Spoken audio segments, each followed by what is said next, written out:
Gracias amigos por estar con nosotros en un nuevo encuentro con la ciencia. El Perú hoy en día tiene grandes problemas en educación, en salud.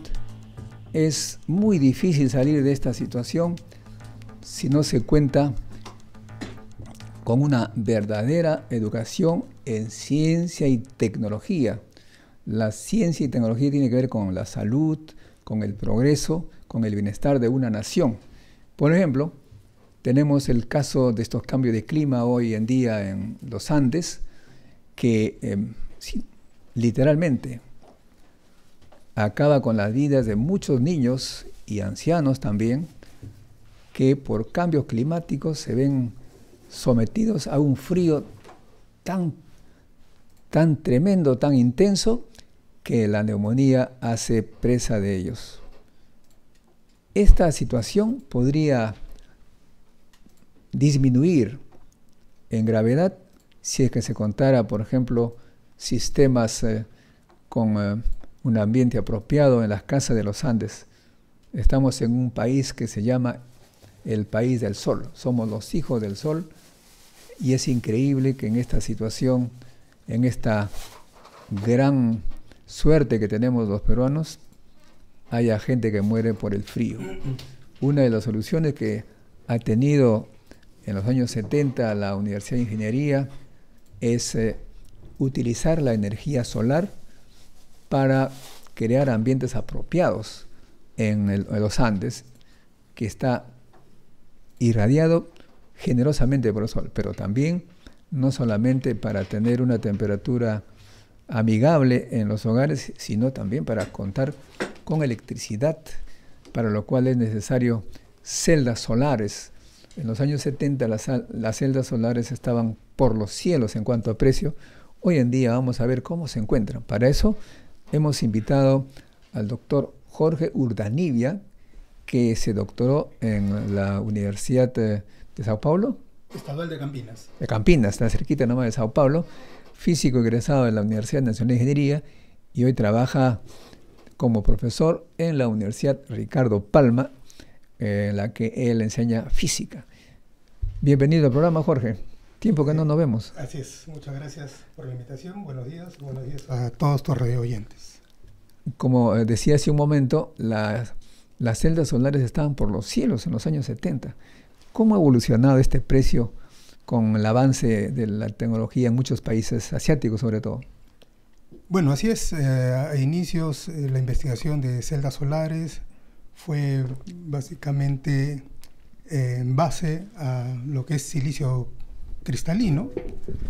Hasta ahora se continúa estudiando estos tipos de celdas en silicio cristalino. Luego se ha visto, por lo caro de este material, viendo silicio policristalino y en células de silicio amorfo, ¿no?, que son mucho más baratas, pero tienen menor eficiencia en la conversión de la energía solar a la energía eléctrica. Cuéntanos un poco, ¿qué cosa es un silicio cristalino, semicristalino, amorfo y policristalino?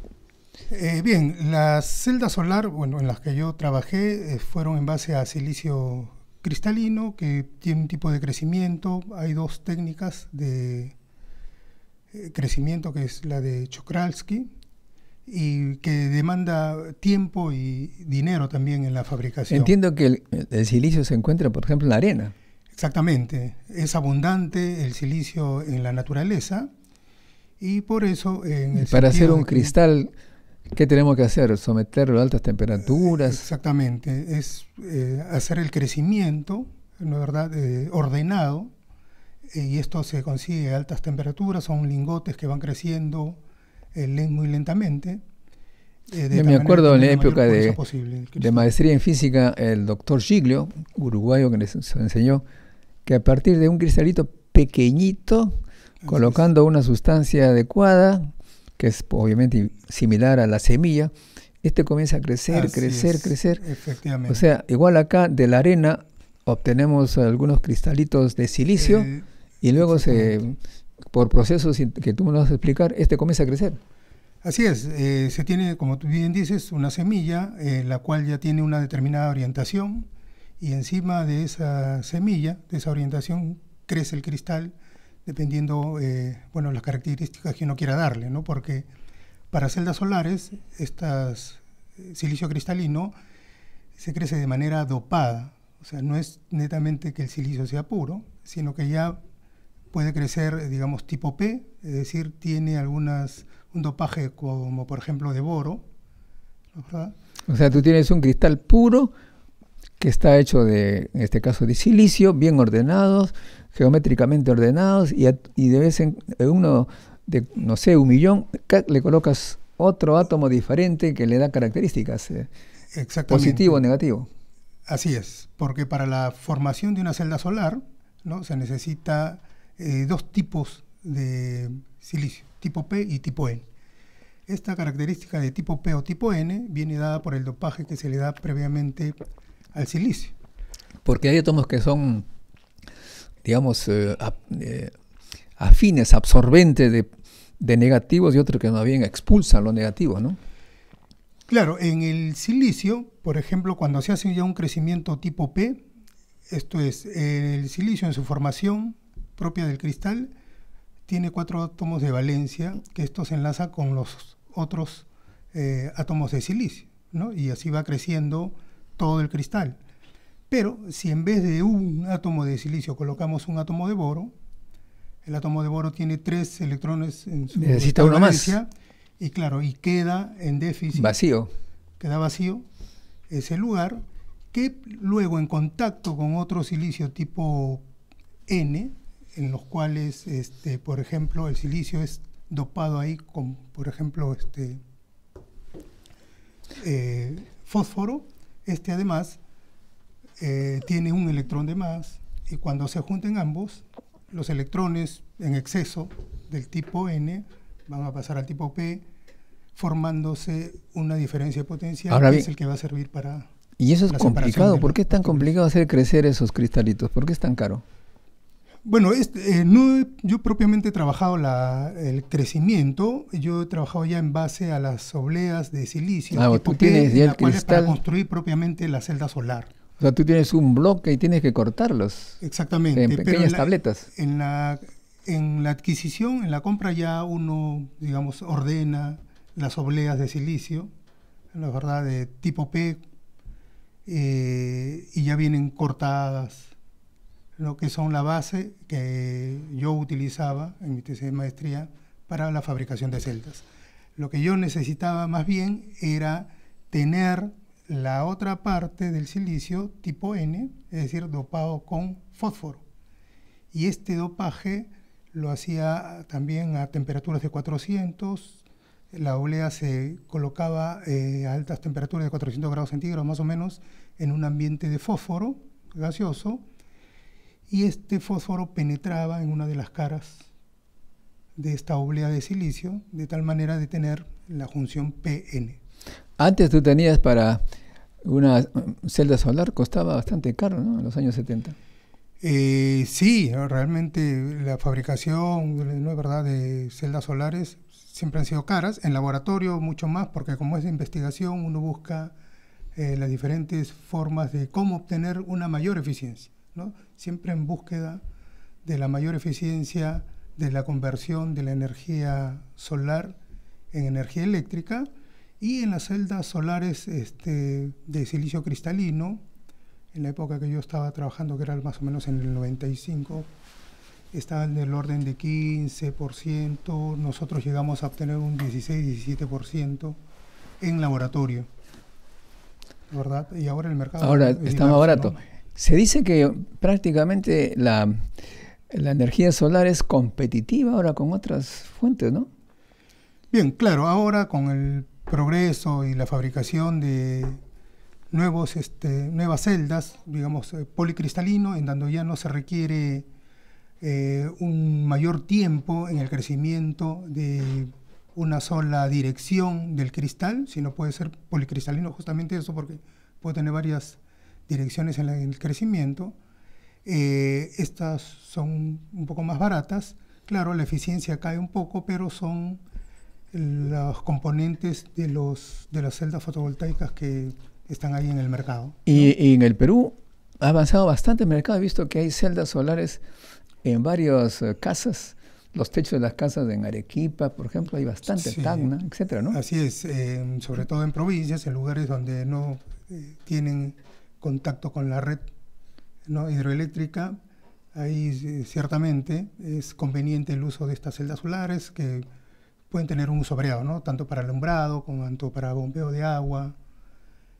O sea que el que se hace una casita en los Andes, ahí alejado de la red, donde no hay acceso a nada, tú puedes tener corriente eléctrica, tu televisor, tu radio, luz. Así es. Ahora, gracias al avance de la tecnología, uno puede tener acceso, como tú bien dices, a electricidad, a hacer uso de aparatos electroelectrónicos sin mayor problema.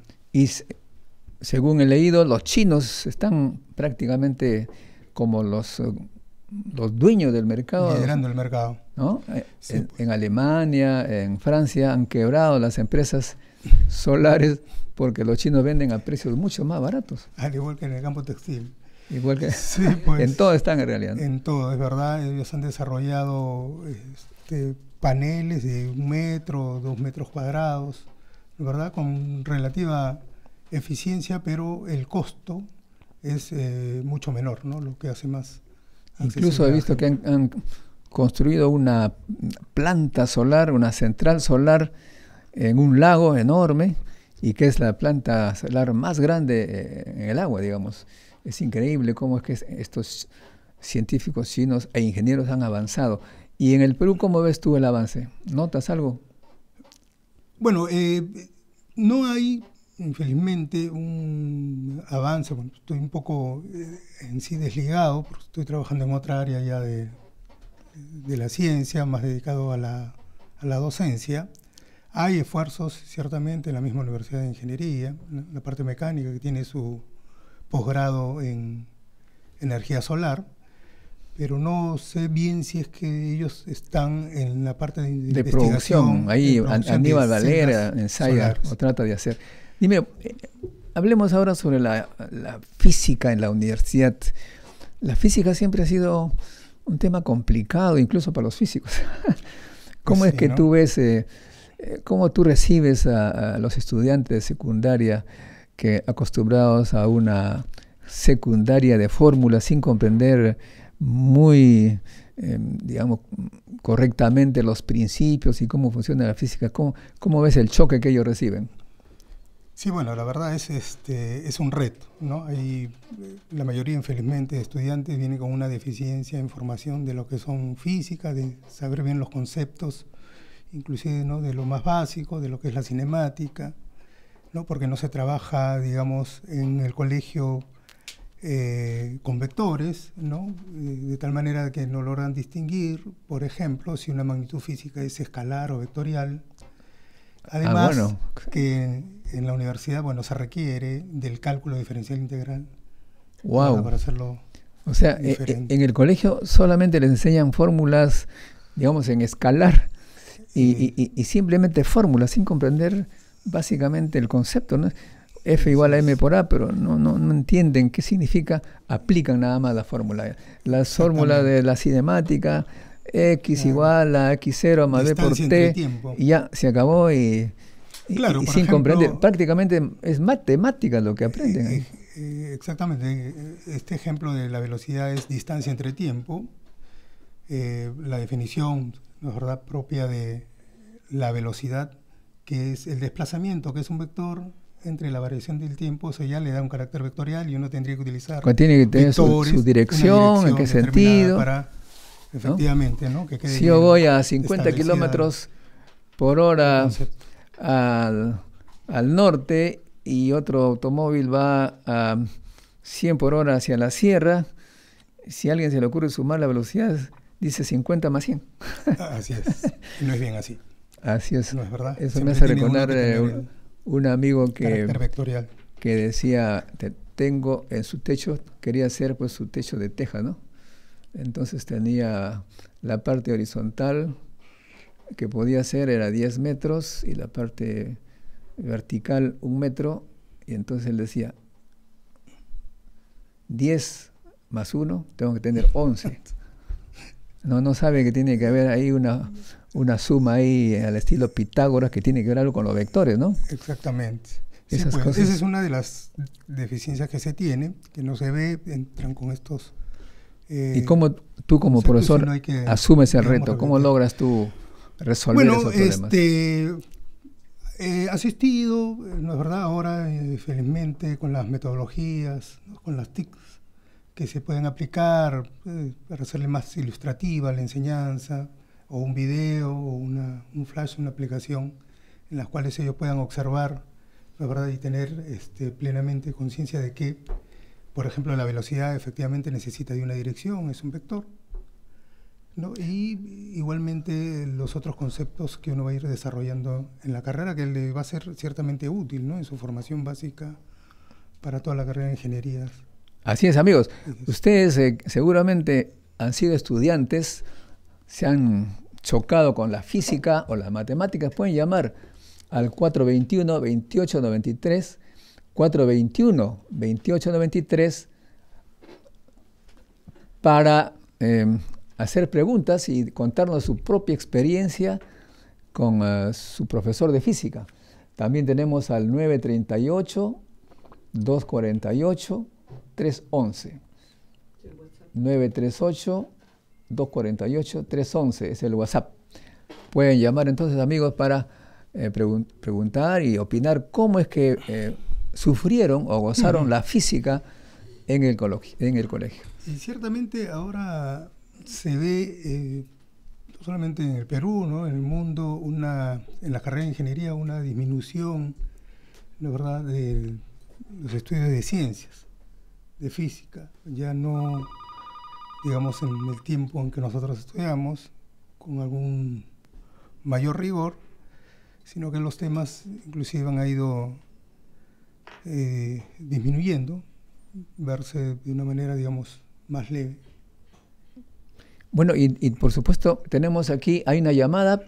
Por favor, nombre y dónde llama, ¿cuál es su opinión? Buenos días señores.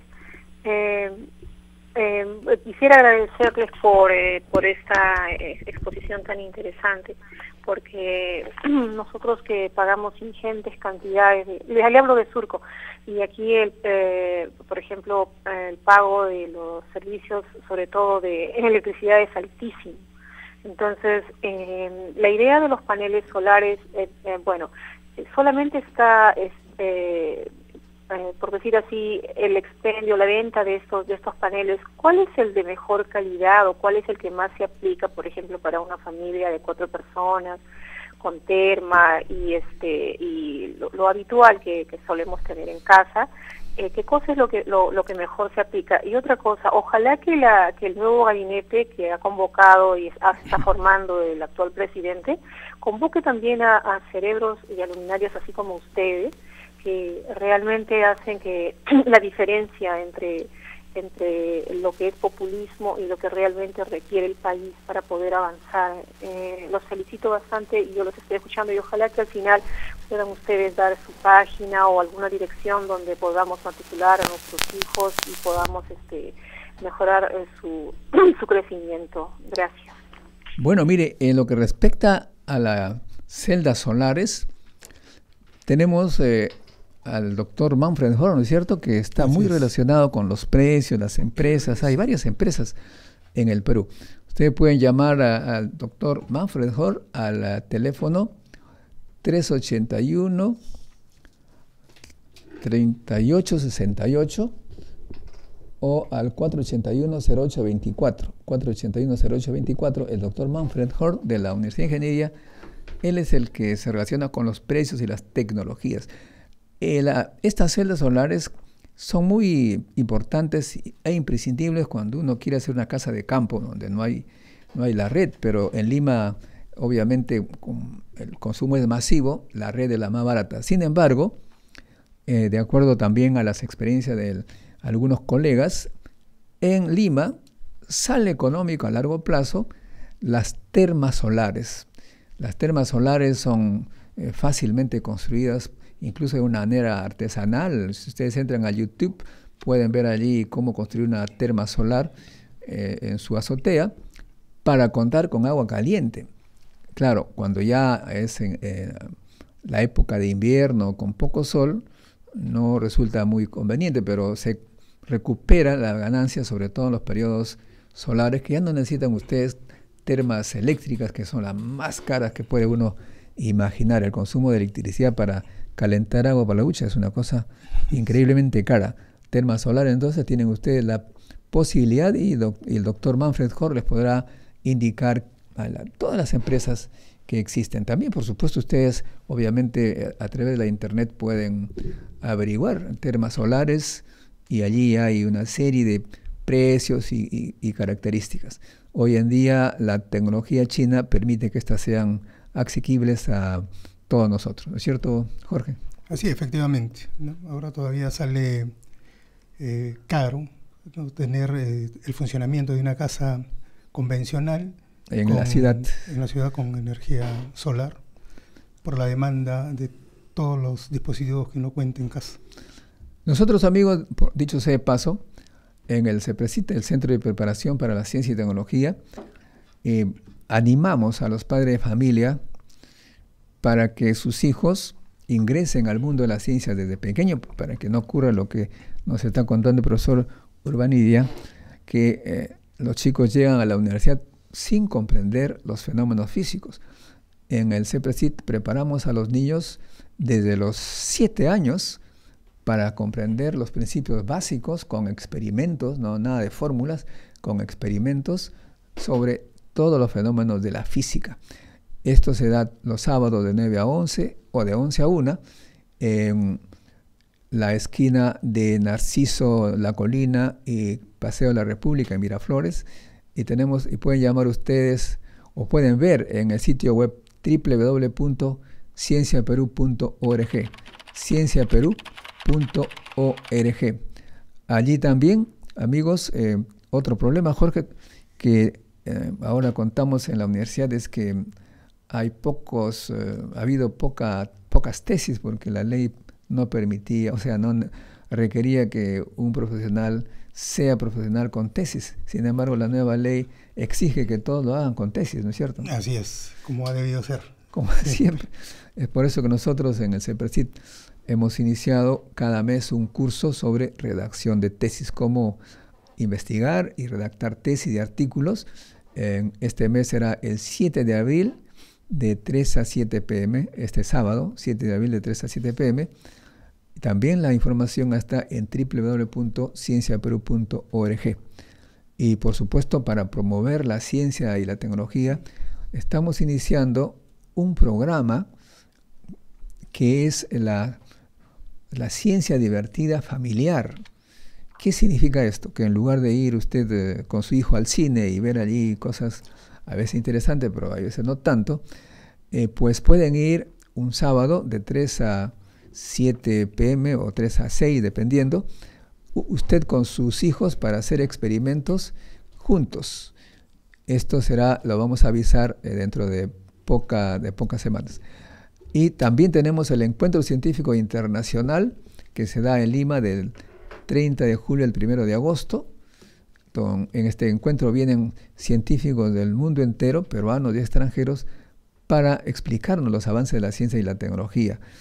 Igualmente en París estamos el 19 de mayo. Aquellos que tengan amigos en Europa que sean científicos, avísenles que hay este encuentro para que visiten y expongan sus trabajos el 19 de mayo, sábado, en la Escuela Normal Superior de París. Bueno,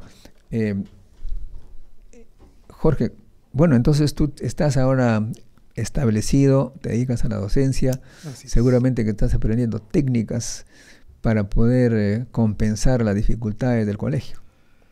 Bueno, sí, claro, uno siempre está aprendiendo metodologías, ¿no es verdad?, para la enseñanza, para hacer llegar de una mejor forma a los estudiantes y que ellos puedan entender, comprender cuál es el principio, en este caso, de la física, ¿no?, de los temas que se tocan en física 1. Y eso se hace experimentalmente, ¿no? Tienen que haber experimentos. Así es. Aunque ahora también hay experimentos simulados, simulación de experimentos se hace también en computadora. Así es, pero más se aprende haciendo, como se dice, ¿no? las prácticas de laboratorio. Los alumnos pueden experimentar, mover, ¿verdad? Medir, que solamente uno lo puede leer, pero otra cosa es hacerlo en la práctica. Sí, justamente en este seminario científico del que estamos hablando, que se da los sábados en la mañana, los chicos descubren que con un sorbete frotado convenientemente puede atraer un envase de estos vacíos de Coca-Cola, de aluminio que tienen. O descubren también que los sorbetes no necesariamente se atraen, también se pueden repeler. Es decir, una serie de fenómenos que los chicos aprenden de chiquitos. Es increíble cómo estas cosas tan sencillas no se han enseñado ni en la escuela ni en el colegio. Y eso se debe a que los profesores no están formados en física. Bueno, sí es. Los docentes parece que se les enseña a enseñar, pero no qué enseñar. Efectivamente, ¿no? Falta una mayor base, una formación científica de los mismos profesores para que puedan enseñar de una manera apropiada, mejor, con mayor conocimiento del tema a los estudiantes. Y nosotros también, nuevamente, insistimos en que nuestro centro tiene un curso de enseñanza de ciencia para profesores y padres de familia, porque en realidad los padres de familia tienen que entrenarse para que en casa, en lugar de ver televisión, hagan experimentos divertidos, jueguen con sus hijos, ya no a las cartas, a los dados, sino jueguen haciendo experimentos, que es una cosa divertida. Aprender ciencia de forma lúdica. ¿Tú tienes hijos, efectivamente, sí, tengo 2 niñas. ¿Y haces ejercicios, experimentos? Bueno, trato de hacerlo en casa, de tal manera de que logren entender. Todavía ellas no están llevando cursos específicos de ciencias, pero ya la mayorcita está llevando, está en 3er grado de secundaria y está viendo la parte de biología, química. Vamos a insistir, ¿no?, en esta de modo forma que, amigos, de aprender. No lo tomen a la broma. Si quieren ustedes que sus hijos sean exitosos, tienen que jugar con ellos a la ciencia, física, química, biología. Todo ello se puede hacer en casa con elementos caseros, ¿no? Exactamente. Así es, amigo. Bueno, finalmente, Jorge, ¿cuáles son tus planes en estos tiempos con tus alumnos de la Universidad Ricardo Palma? ¿Tienes algún plan especial? ¿Una nueva idea? Bueno, continúo, ¿no es verdad?, en la docencia, enseñando física. Vamos a ver, junto con otros profesores del área, incursionar más en algo de investigación relacionadas a las carreras de ingeniería, de repente sobre todo en la parte civil. Porque tienen ustedes una revista de ciencias también, que así es. Sería bueno que ustedes lean, amigos, de la Universidad Ricardo Palma, revista de ciencias donde los profesores publican sus investigaciones. Efectivamente, ¿no? Vamos a incidir en ese lado, un poco relacionados a las carreras de, como te decía, ingeniería civil, informática o civil de repente un poco más, analizando un poco más de materiales, ¿no? Para que eso no se nos caigan las casas. Efectivamente. Gracias, Jorge.